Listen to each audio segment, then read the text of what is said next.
Greetings, everybody. This is Hear Her Sports, and I'm Elizabeth Emery. This week's guest is Cheryl Cooky, Associate Professor of American Studies and Women's, Gender, and Sexuality Studies at Purdue University. She has been involved with a longitudinal study of the quantity and quality of men's and women's sports and media. It is from this study that the stat 44% of athletes are women and only 4% of media coverage is about women. That stat launched Hear Her Sports podcast. Cheryl is here to look more deeply about the findings. Things to look out for are 1, Cheryl mentions dude time, like, yo dude. The phrase came from a sports commentator leading into his next segment, as in, it's now time to talk about dude sports, which of course is funny because he probably had just been talking about dude sports. 2, the history of women in sports leads to why we have the attitudes we do today of women's participation and capabilities. And finally, 3, we talk about Caster Semenya. Cheryl's study of media coverage of this tremendous athlete is from a decade ago, is still relevant, and Semenya's ordeal is still ongoing. Before we get started, remember to tell your friends about the podcast. As you will hear today, Cheryl says these niche media sources are where it's at for all the good stuff. Thank you, Cheryl. Now, on to the show. Today I'm here with Cheryl Cooky, an Associate Professor of American Studies and Women's Gender and Sexuality Studies at Purdue University. Her research focuses in 3 areas: gendered media representations of sport, gender politics of sport and public policies, and how gender shapes sports experiences, cultural meetings, and organizational structures of sports. Welcome, Cheryl. I think a lot about media coverage, so this is really going to be fun to have you here. Thank you. Thank you for having me. I'm looking forward to it. Sure. So Hear Her Sports was started after I watched the movie A Media Coverage and Female Athletes, and hearing for the first time that 44% of athletes are women, but only 4% of media coverage is about women. I was so struck by that number. 4%, really, it's just nothing. And so the film was made in 2014. Could you bring us up to date and, what's been changing or not changing in sports media coverage in the past 5 years? Yeah, I think that's a great question. And I almost feel like you might want to have me back on your show next summer. We are actually in the process of collecting data. So for your listeners, the statistic that your listeners just heard is based off of research that myself and my colleague at the University of Southern California, Michael Messner, have conducted. And it's a longitudinal study that looks at the quantity and quality of coverage of men's and women's sports on televised local affiliates. And then I think it was in 1999, we added in Sports Center. So it's really looking at how televised media and highlight shows cover women's sports, how that differs from men's sports, what's the overall amount of coverage, and when women athletes are featured, how are they featured, how are they portrayed? And so the study began in 1989. At the time, it was Michael Messner and his colleague, Margaret Carlisle Duncan, who has since retired. So in 1989, they were just looking at the local news affiliates in Los Angeles. And what they found was that about 5% of the coverage on the local news. So this is, you turn on the local news at 6 p.m., you turn on the local news at 11 p.m., your sports segment within that half-hour block of time is about 2 to 3 minutes. So then they're counting within that 2 to 3 minute segment of the broadcast, how much time is devoted to women's sports. And what they found in 1989 was that about 5% focused on women's sports. This is a longitudinal study, so this means that we collect data over time, and the time frame for our data collection is every 5 years. So we collected data then in 1993, 1999, which is when I came on as a graduate research assistant on the study, 2004, 2009, which I came in as a kind of a co-PI in the study, and then in 2014. So what we found over that time, there's some variance in the data, but when looking at the local news affiliates, there was a bit of a spike in 1999, but over the course of that period, the coverage of women's sports never exceeded double digits. And in fact, the highest we saw was in 99. It just reached under 9%. In the 2014 data collection, which is the most recent data that we have for the study, what in fact happened was that there was a kind of decline in coverage from 99 to 2014. Only 3.2% on the local affiliates was dedicated to women's coverage. When we looked at ESPN Sports Center, there's really not much change over time from 99 to 2014, and it really hovers around 2%. So this is a particular study where we're looking at a specific sample and specific time frames. But certainly, I think what we see in some of the other research that's been published in the field that's looked at media coverage and compared men's and women's coverage, whether we're looking at different media platforms, so be that a television, newspapers, and other print media, and now online media and social media, these disparities exist. If we're looking at local coverage versus national coverage, these kinds of trends exist. The one exception to the rule in terms of this data, and in particular in the United States, but we've seen this in other countries as well, is when we look at Olympic media coverage, and our study doesn't necessarily do this, but some of my colleagues, specifically Andy Billings at the University of Alabama, has found that Olympic media coverage and broadcast coverage in particular, so if you're turning on NBC and you're watching broadcast live coverage of sports, that there actually is more equitable coverage. And in fact, I think in the last Olympic Games in, I believe it was 2018 in Pyeongchang, on the US NBC broadcasts, there was in fact slightly more coverage of women's sports than men's sports. Do you guys have theory about why the Olympic coverage is much more equal than day-to-day coverage? Yeah, so I think one of the things that some scholars will point to is the fact that these are very high-profile international events, right? So if you're looking at the Olympics, we also saw this with the U.S. Women's World Cup in 2015 and again in 2019. Tremendous amount of media coverage, tremendous amount of ratings and fan interest that got captured because the games or the event was broadcast on accessible stations at accessible times. So you have these high profile international events, right? And so what scholars have pointed to is that there is this kind of sense of nationalism and national identity that comes into play. And so when we're looking at media coverage that's just women's sports and women competing against women or American women competing against other American women, right?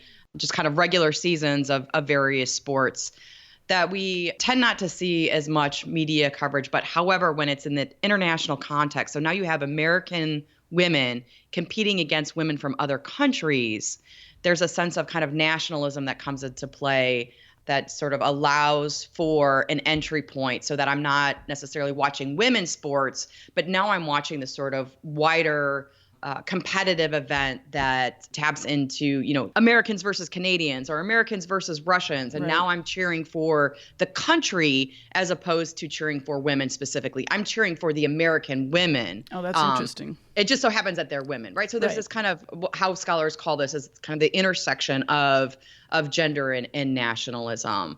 And I think certainly these international high profile events just kind of capture the consciousness of American culture because it taps into other narratives around like us versus them, right? So which also kind of connects to nationalism as well, so that we're cheering for us against them, which is a really sort of dominant narrative in sport and in media coverage of sport.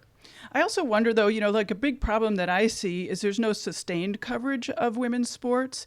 And, so the audience doesn't build up. You don't learn the characters. You don't learn the stats. And that's so different from what you see in men's sports. And then with the Olympics and the World Cup that you mentioned, you kind of can jump in right in the middle and still get a good story because it's very concentrated. Yeah. So in fact, going back to our study and the title of this study, and anyone can find this online, it's published open access. It's called It's Due Time, a quarter century of excluding women's sports and televised news and highlight show. And the quote, "It's due time," is actually directly from one of our broadcasts where the announcer was kind of, segueing into a discussion of men's sports. And so what we found in some of the data is that, in fact, men's sports are covered all the time, right? So it's never too soon, too late, or too early to talk about men's sports. And so we actually found that there was more coverage of men's sports when they're out of season than there is coverage of women's sports when those sports are in season. And we looked at the NBA and the Oh, gosh. WNBA to contrast that. So you're right, you're spot on in terms of your kind of perception that there really isn't a sustained effort to cover women's sports with that same level of excitement, that same level of investment, the same high quality production values that we see during these sort of international events. And so in some ways, I would argue the Olympics and the Women's World Cup and other high profile international events like this are actually the exception that proves the rule rather than the reverse, right? And so that it's these kind of spikes in media coverage that signal in some ways, or at least should signal to sports media, that if you deliver a product that is compelling and captivating, that people will tune in. One of the great things that the Olympics have done, Olympic broadcasts have done, is exactly what you said, is to kind of provide the narratives, the background, so that as a fan or as a viewer, you can jump right in, right? And because when we're looking at other competitive sports, beyond just the Olympic sports and the Olympic event itself, it's very difficult for the average fan or the average viewer to really get a sense of what the landscape of women's sports is like, because there is this dearth of coverage in the everyday sport media platforms, right? Or if there is coverage, typically what we'll see is it focuses on these kinds of controversies, or these kind of like one-off stories, as opposed to, let's get into the day-to-day of what's happening in women's sports, who's playing who, histories of the team, rivalries, predictions, all the kinds of things that I think make following sports really exciting for not only just the avid sports fan, but just the kind of general viewer as well. Yeah, talk a little bit about that, and I'm not exactly sure how to ask this question, but I remember NBC's Olympic coverage way back when it first started, the Up Close and Personal. And even then I was a kid, I was, 10 or younger. And I remember being offended even at that moment, because I was like, that's not the sports. It's something completely different. And I wanted, even at that young age, more about the sports.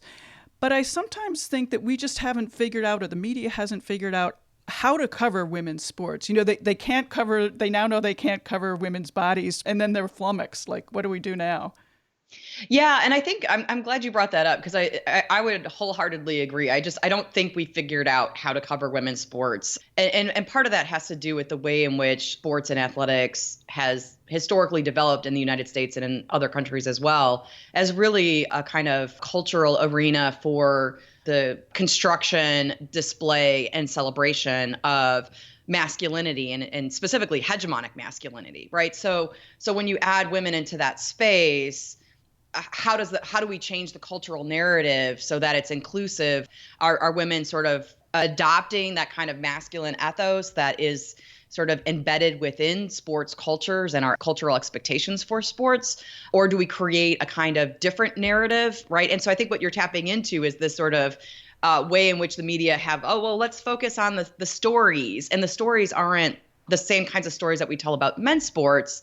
They're the kinds of stories that we think we should be telling about women's sports. So We'll see, and we saw this in some of our research, right, in the past. And this was one of the maybe quote unquote positive changes, although I try to avoid the terms positive and negative.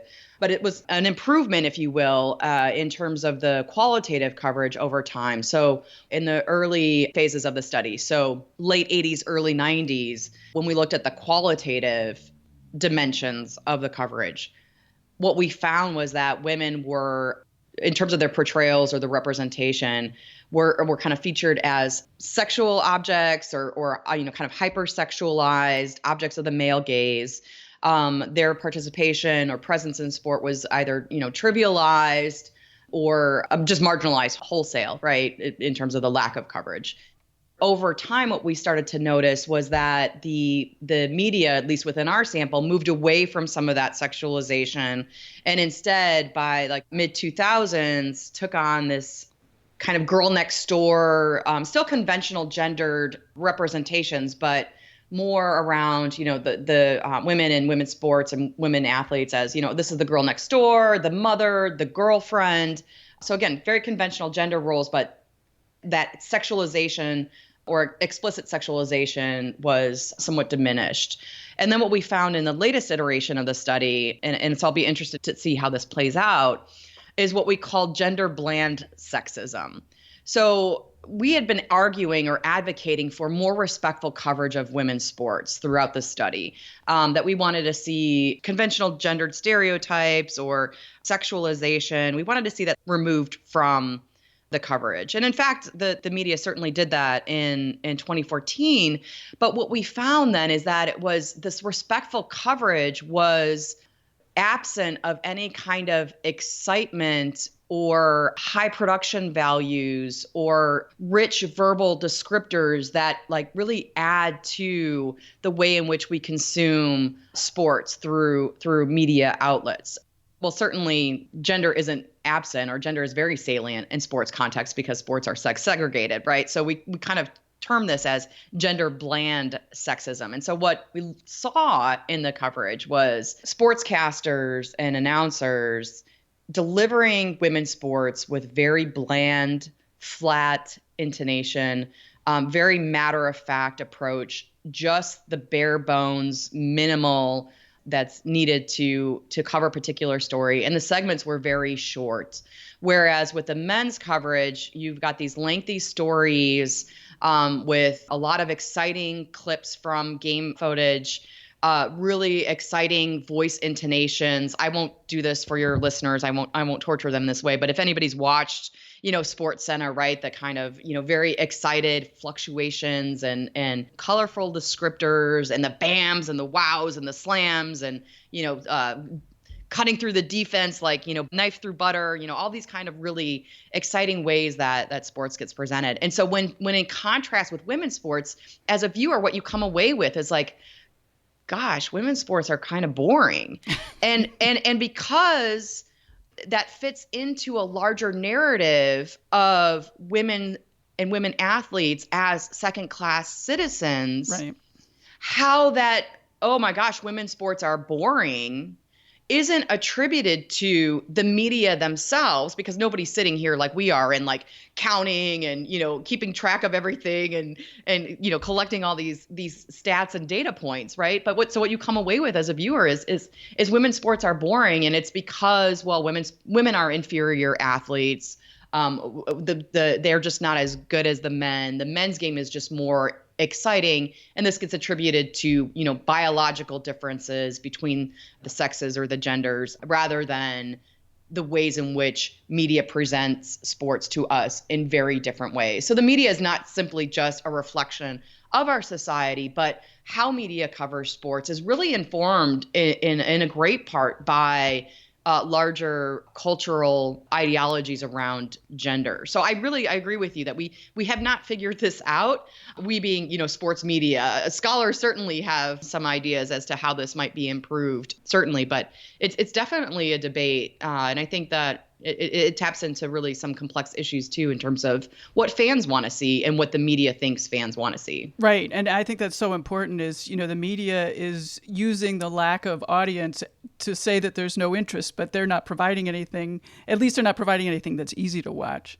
Yeah, and I think it's a really easy way for sport media, which what we see from the statistics is still predominantly male. Right. There's still a kind of very dominant masculine ethos in mainstream sport media. Now, certainly folks like yourself and other like niche markets are tapping into that fan interest, but you have to really know about it and seek it out. Right. At the same time, though, right, so this kind of idea of what fans want, I always use this analogy. I'm going to try it out with your listeners, and you can tell me whether or not it works, right? But if we think about the sport media as a vending machine, right, in your workplace, you got like your candy vending machine, your snack vending machine, and your vending machine only has Butterfinger, Kit Kats, and Skittles.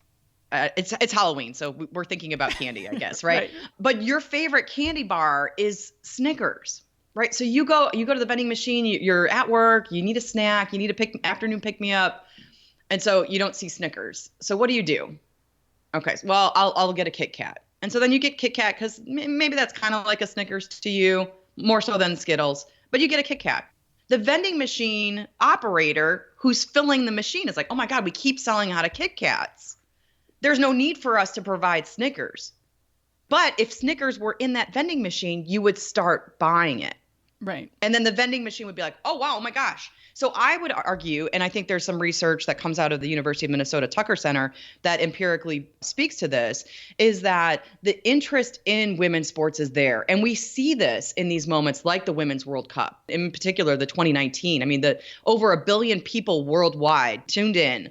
And in fact, male and female. Male and female. Both men and women are identifying as sports fans. So this kind of idea or misperception that only women watch women's sports is just not borne out by the data. But then we also see that viewers are interested. Again, when you show women's sports and do it in the right kinds of ways, people tune in and people want to see it. But what we see then is it's really difficult to sustain that. Now, one thing I do think is a positive outcome in all of this, or at least a positive shift. Again, I hate using that term, and I'm using that term, right? But what we didn't see in the past with the World Cups was that, the women went to the World Cup, a lot of excitement, a lot of ratings, a lot of fan interest. They came back to the States, and then the cameras just turned off because they didn't have a television contract. This year in 2019, the women do have a television contract with ESPN.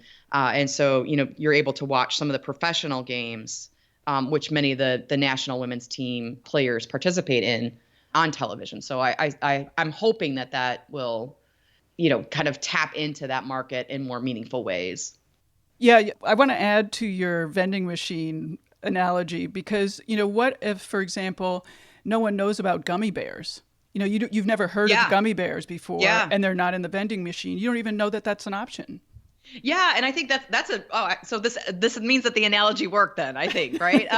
No, I think that's a great way to kind of push the analogy further, right? Because I teach a class on understanding the NFL this semester at Purdue University, and I have a module in that's looking at women in football. Now, of course, women don't participate. They're not athletes in the NFL league, but women do play professional football, and there are several professional football leagues in the United States. But when I talk to people, most people just assume that women don't play football.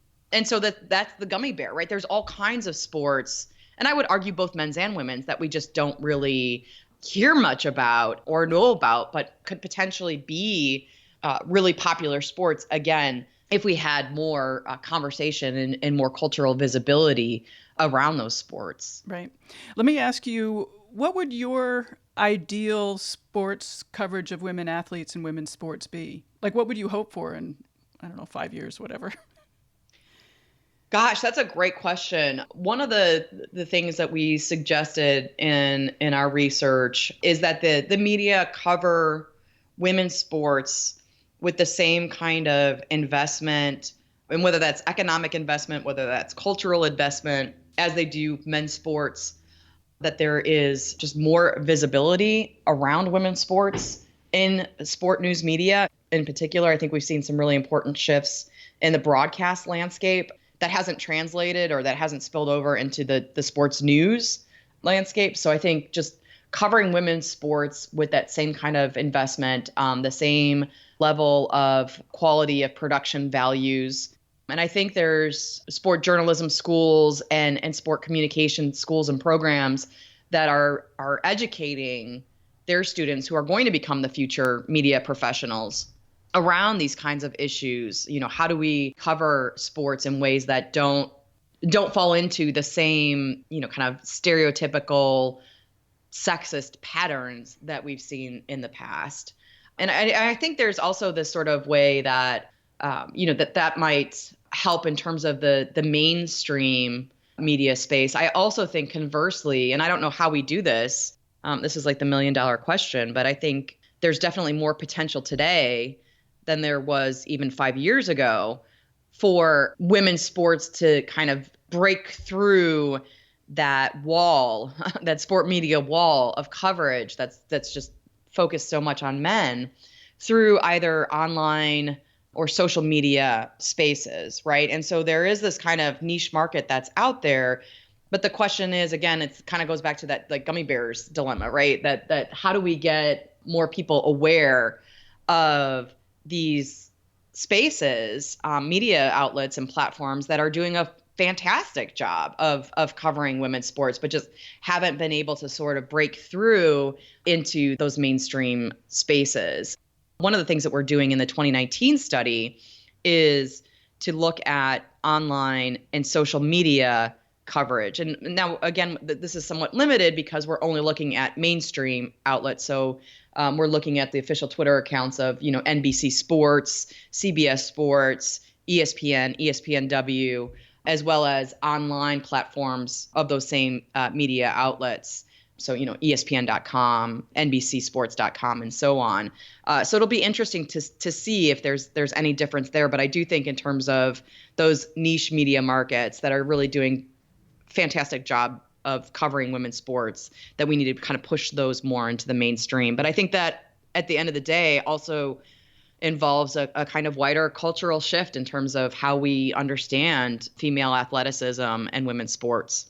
Yeah, you mentioned a little bit earlier about sort of the history of women's sports, and I was really fascinated in that book, No Slam Dunk, that you wrote with Michael Mesner about the history. I hadn't realized that idea of, the fear of women becoming masculinized was so entrenched and long-standing, and that's where it comes from. It was so weird just to see it as part of history.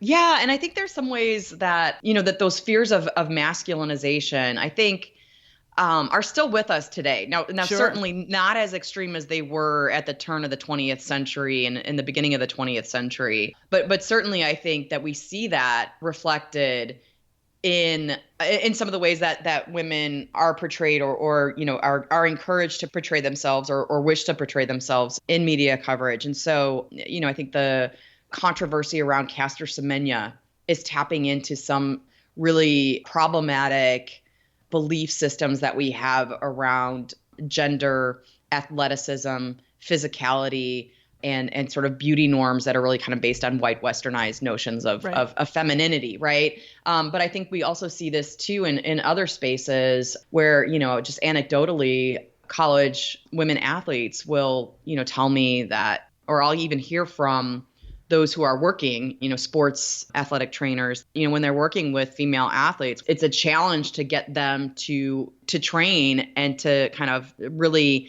embrace a kind of training program that builds muscle for fear that they're going to get too big, right? Or they're going to look too manly, right? So I think that we've moved away from that, but the kind of roots of those fears still are the legacy, I guess, of those fears are still with us today in these different ways. And I think Serena Williams is unfortunately another illustration of that in the kind of media coverage, which is both, gendered and racialized, but the kinds of conversations that have circulated in the media around her body.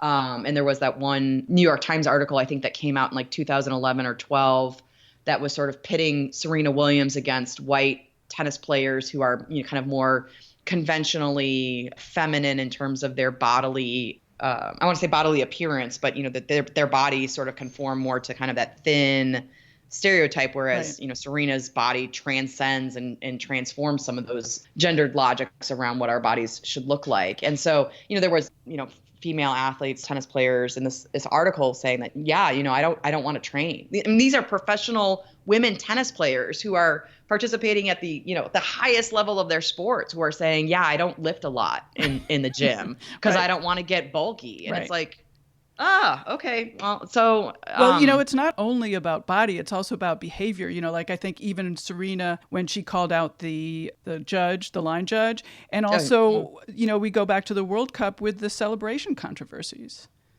Yeah, and I think that those are really interesting moments where we do see a lot of kind of activity in the media in terms of covering women's sports when these sort of controversies emerge, and the line judge being one of them, the celebration during the World Cup being another. For the listeners who may not be aware of this, during the World Cup, the U.S. women's team were, celebrating. There was one game, I believe it was against Thailand, where the score was at the end, I think 13-0 or 13-1, which if you watch soccer, I mean, most scores are like 1-0, 2-3. You don't see 13 goals typically scored. And I believe it was one of the highest, if not the highest, number of goals that were scored during a soccer match in the World Cup. And so the women were celebrating. And there was some conversation in popular culture and in media as to whether or not that was appropriate. What struck me in that moment, similar to the Serena Williams controversy, is that what they were doing wasn't anything different than what male athletes do. And in fact, I think when we look at, soccer, the NFL, the NBA, right, when you have these moments of, kind of dominance in the game, the reaction isn't to be demure, right? And to, sort of be humble in that moment, right? But you celebrate that moment. You celebrate that significant accomplishment that you or one of your teammates have made. And I think hearing from the athletes themselves, the World Cup athletes, there were some of the women who were scoring goals who, for them, that was the first time they had scored a goal in a World Cup game. So yeah, it might have been the 8th goal that the American team had scored, but it was the first goal for this one athlete. And so why not celebrate that? And I think that the reception, the fact that this was a controversy, and then the kind of ways in which that was understood in many spaces, I think really speaks to the way that gender and gendered ideas around behavior, as you said, right, really inform how we see and accept women athletes. And women athletes have to really walk that fine line between kind of certain types of femininities that might be expected and accepted off the field, and the kinds of kind of masculinities or physical femininities that are accepted and expected on the field. That's kind of a balancing act. And I think we've moved more in terms of the culture of seeing those as not necessarily entirely distinct, right? I think there's been some shifts in masculinity and femininity over the past, several decades, so that they're more inclusive of, what we might have considered non-normative behaviors 20 or 30 years ago, or even 40 years ago, right? But there is still this sort of current within our culture that is resistant to embracing human beings as holistic entities, as opposed to gendered individuals that we have to fit into one box or another because of some sort of, cultural prescription around that. It's also a weird message. I thought about younger girls or women watching the World Cup, and, on one hand, here are these really incredible female athletes, and they're doing a great job. They're scoring goals, but oh no, maybe you shouldn't score so many goals. You shouldn't be so aggressive. You shouldn't be so competitive. It's just this sort of weird message.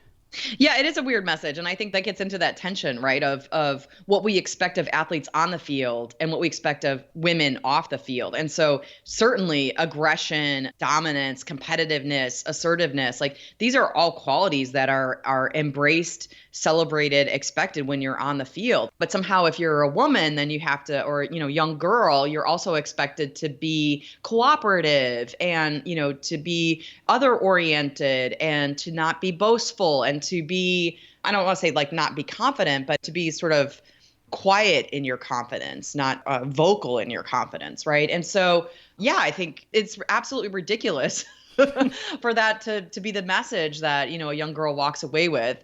Since you brought up young girls, I think one of the other things that I was just really, as somebody who's advocated for gender equality for the last 20 plus years, it still brings, I'm like tearing up right now, even just reflecting on it. When I was watching the celebration parade in New York, when the U.S. Women World Cup team came back to the States after their World Cup win, and the city of New York put on this big ticker tape parade, and it was broadcast and streamed online. And so I was watching some of it. And one of the things that I was just really so happy to see, because it really illustrated in a very simple but yet very profound way how social change is possible, is that there were young girls and young boys at that parade, along the parade route, cheering and wearing, jerseys of the players, Alex Morgan jersey, or parents were there. The media that were covering the event, I can't remember which network broadcasted the celebration, but they were talking to these young girls about, well, what does pay equity mean to you? So not only do we have a moment where young girls and young boys are, out in this public setting, celebrating the accomplishments of women athletes and are there supporting women athletes. But then we have a kind of news media who are covering issues that are of concern for women athletes around pay equity and the wage gap.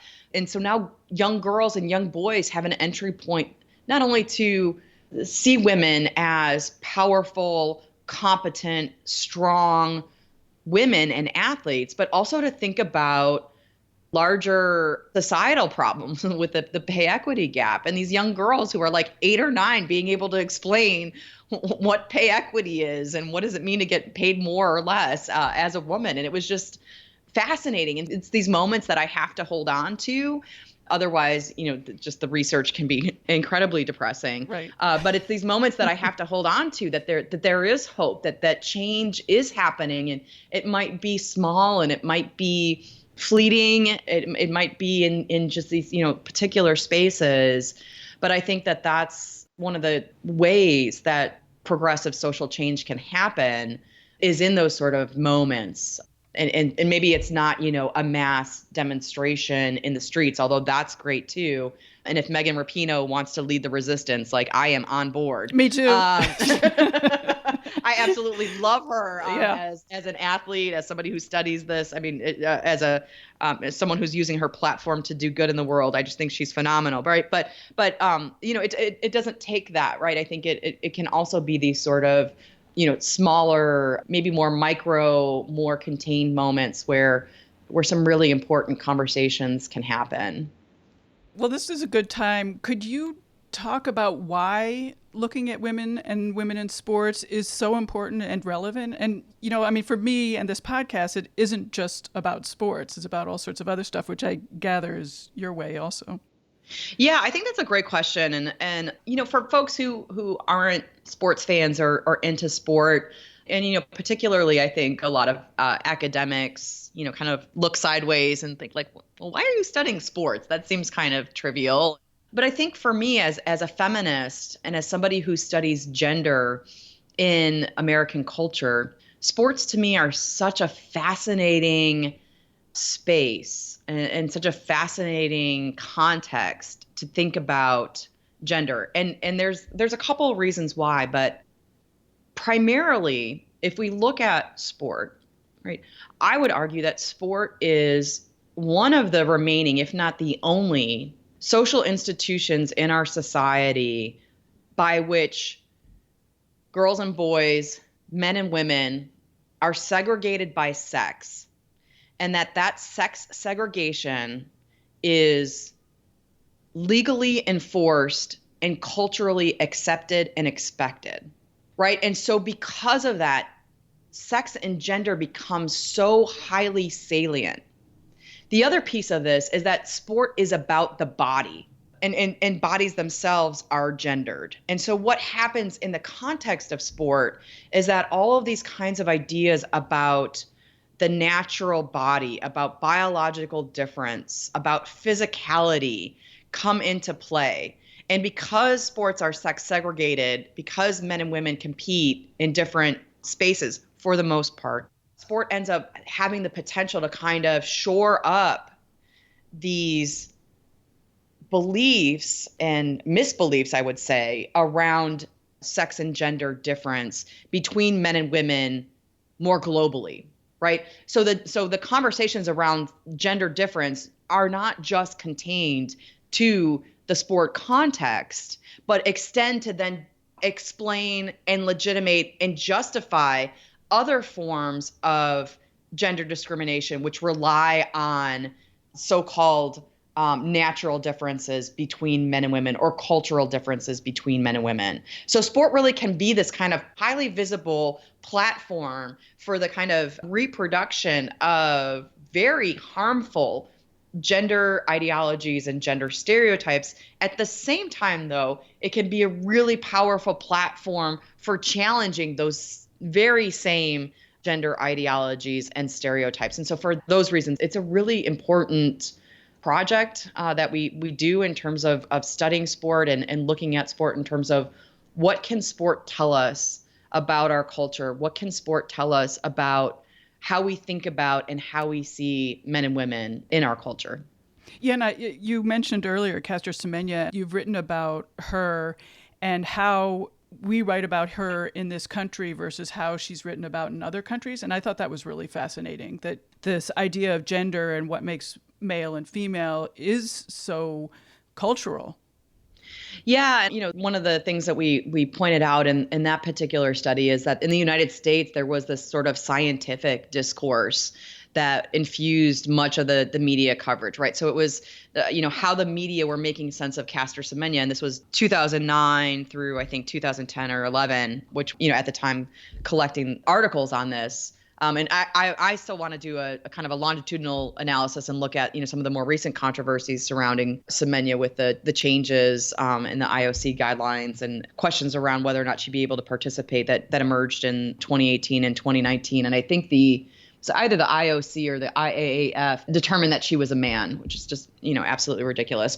So it would be interesting to look at the coverage today versus 10 years ago. But when we were looking at that coverage 10 years ago, within the U.S. media, how the media was trying to make sense of Semenya was through these very sort of medicalized scientific discourses, right? So how is sex determined, and genetics and chromosomes and all of this?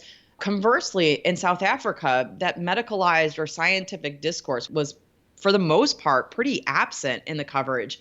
And instead, it was this sort of assertion of Caster Semenya, her self-identification, the importance of her family and how her family saw her as a girl, positioning her relative to the kind of global context and the historical global context wherein African women have been the kind of objects of scientific, I want to say scientific inquiry, but it's much more invasive than that, right? That African women's bodies have been objectified in the scientific literature and positioned as animalistic or somewhat other, right? And so the South African media was sort of situating this controversy in the context of those larger conversations around scientific racism and the ways in which African bodies in, the 1800s and 1900s were kind of held up as, biological or medical examples to reinforce the inferiority or the animalisticness of African women. So certainly I think there's some really important differences there. And I want to recognize that Caster Semenya, is a human being, and that it's unfortunate that because of her sporting excellence, she has become in many ways a household name across the globe, and not necessarily for her performance in and of itself, but because of this controversy. I do think that we can, look to the conversations that are happening both within the policy space in terms of the sex testing policies that are being implemented by the International Olympic Committee or the IAAF. So we can look at those policies. And I think if we're looking at those media or policies as text, that can then shed light into, how we think about how sex is defined, how gender is understood. I think that can be really powerful in terms of, illustrating some of the problematic ways in which, sex and gender is constructed falsely in many ways as a binary when it really is a continuum. Right. What would you imagine as being the impact or the effect of more equitable coverage? And I am asking that both, within sports, but also beyond sports.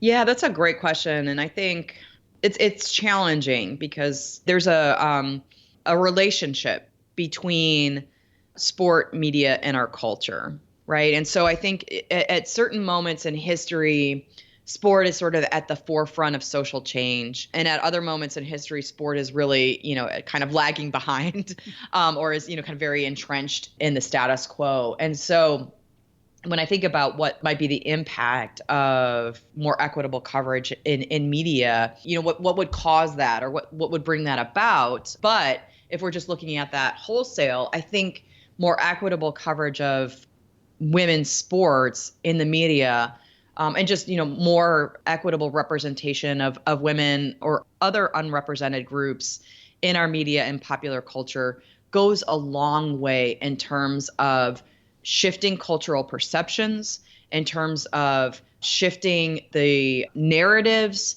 shifting ideologies, shifting people's perceptions. And with those shifts then comes, I think, more equality than in other spaces and other cultural and social institutions in our society. And so, if we think about the importance of visibility and how visibility can really, if it's done well, right? Because visibility can also be very damaging.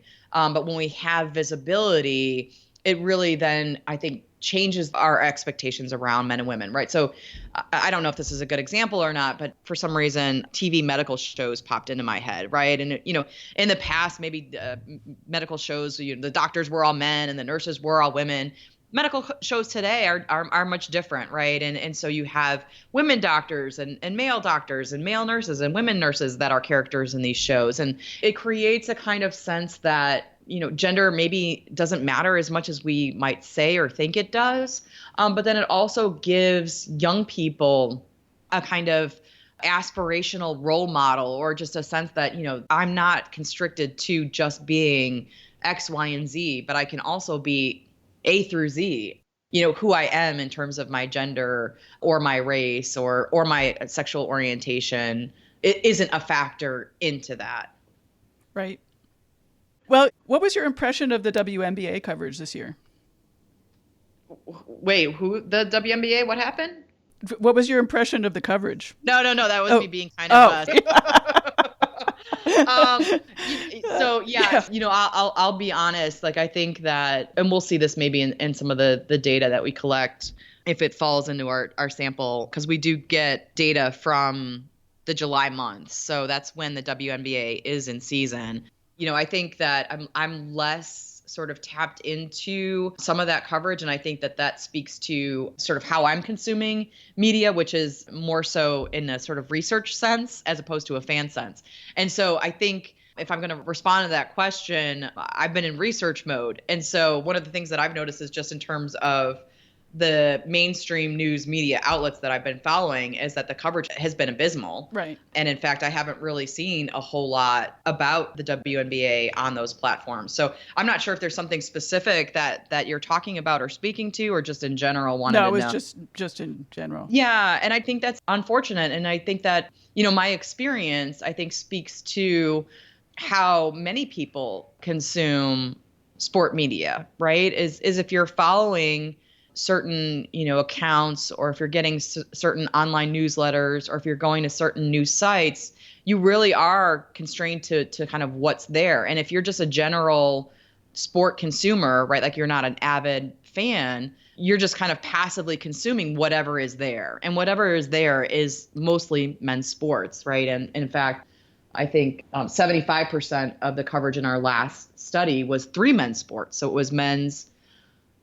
baseball, basketball, and football at the collegiate or professional levels, right? So if you want to follow the WNBA and really get a sense of what's happening, you have to go to those kind of niche markets. You have to really seek out that coverage. One of the things that I'm really curious, and I think maybe this might be for the next iteration of the study, but to what extent do algorithms play into how we consume sport media? And what do you mean? In the past, if we're thinking about legacy media or traditional media, right, you turn on the TV and whatever's covered is covered by that network or cable channel or what have you, right? Newspapers, you pick up the newspaper, it's in the sports pages. It's sort of contained and in some ways static, right? Even on online spaces, right? You click on a website and you get the information. But I think more and more people, especially younger people, are consuming media in a different way, which might be through social media, right? And so then if you think about Twitter, if you think about Facebook, if you think about Instagram, right? All of those run on algorithms. And so what you click on, who you're friends with, who you're following, all that gets sort of combined so that similar kinds of information then get into your feed. Right. But I think this is partly, some of the concerns around, the elections, right? Is that we kind of live in these, I'm going to use media bubbles, right? So the algorithms are then pulling similar kinds of content. And so while we sort of imagine social media And we being researchers or we being, women's sports advocates, imagine social media as this really sort of democratizing space that's going to allow for more diversity in content and more diversity of voices. And I think it's done that in many ways. And we can look to different examples to illustrate and support that. I think at the same time, though, what social media has the potential to do is to really create a media bubbles and contain the possibility and constrain the possibility for diversity of voices and diversity of content, in the sense that these algorithms are really kind of pulling on these other sort of data points to figure out what it is that you want to see. That's right. Really, and so and so in the past it was like the sports editor, right, or the editor of the news broadcast who was kind of dictating what you wanted to see. And at least in those instances, you could write back and say, hey, sports journalist, or hey, USA Today, we want more coverage of women's sports, or we want more coverage of the WNBA. I don't know who you write to now to say like, hey, we want you to change your logarithm so I get more diversity in content so that I'm not just always seeing the same sorts of articles, right? Because if I'm on Facebook or if I'm on Twitter, I get all kinds of things about women's sports, right? But how much of that is because it's pulling from these other things? I was like, oh my God, there's so much coverage of whatever it was, the World Cup, right? But I'm curious for those who have different kind of social media profiles, right? Are they also seeing the same articles that I'm seeing? Probably not, right? And so I think that's going to be kind of a challenge in terms of like sport research in the future is how do we capture that? Or even if you're going to Google, right? I think that's another way that people consume sport media, right? You want to hear what happened. Okay, I'm just going to go to Google and like Google whatever and get the articles and look up, what's going on. Like, oh wait, what's going on with Colin Kaepernick in the NFL? Okay, I'm just going to Google. But Google is also operating on kind of particular algorithms as well, and so you might get depending upon your past search history, different kinds of news articles are going to come up at the top. We're still not going to get the gummy bears. It's probably not. I mean, if you want gummy bears, go to Hear Her Sports. That's where the gummy bears are located. Right. These other spaces. And I think that, my hope is that, that more and more people are able to find these sources and hopefully that'll, kind of spread throughout social networks and so on. And so that the gummy bears aren't the golden ticket in the Willy Wonka factory. Right. Again, I'm continuing on with that candy metaphor for what it's worth. Excellent. Well, we've reached the hour mark. Is there anything that we didn't cover that you want to talk about? Oh my gosh, this was an amazing conversation, and it's been a pleasure to be here and have this conversation with you. I thought the topics we covered, I hope, will be really informative for your listeners. I'm so thrilled, and I definitely want to get you back, so I will take you up on that offer. Definitely. Looking forward to it. Cool. All right. Well, thanks so much. Thank you. A big thank you to Cheryl for being on the podcast. I'm really looking forward to talking to her again to get the next update. Head to show notes for links to resources from this episode and to find out more about Cheryl's work. Pass along the link to Hear Her Sports podcast so your friends too can be introduced to more badass women. Call our new Hear Her Sports hotline at 725-BE-BADASS to leave your own badass comments.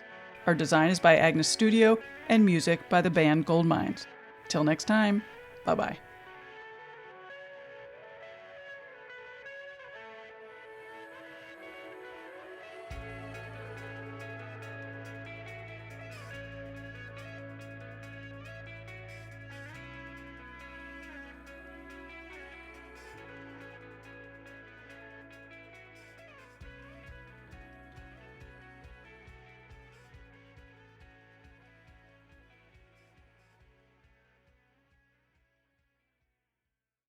Have you ever wanted to know how to win a Formula One Grand Prix? I mean, really know about the driver tactics from the cockpit, the strategy calls from the pit wall, and even the mind games in the paddock. There's a lot more that goes into winning a Grand Prix than just 90 minutes of racing. So every week on the F1 Strategy Report, we're taking a deep dive into the decisions that shape every result. Hey there, my name is Michael Laminato, and every week I'm joined by an expert guest from the paddock to talk through the big calls that won the race and the missteps that resulted in bitter defeat. Before every race, we'll look back at the previous year's result and consult the current form guide, and we'll be in your feed after every Grand Prix dissecting the outcome and what it means for the championship. So for your regular hit of Formula One analysis, subscribe to the F1 Strategy Report wherever you get your favourite podcasts. The Strategy Report is a Beer Mogul podcast on the Evergreen Podcasts network.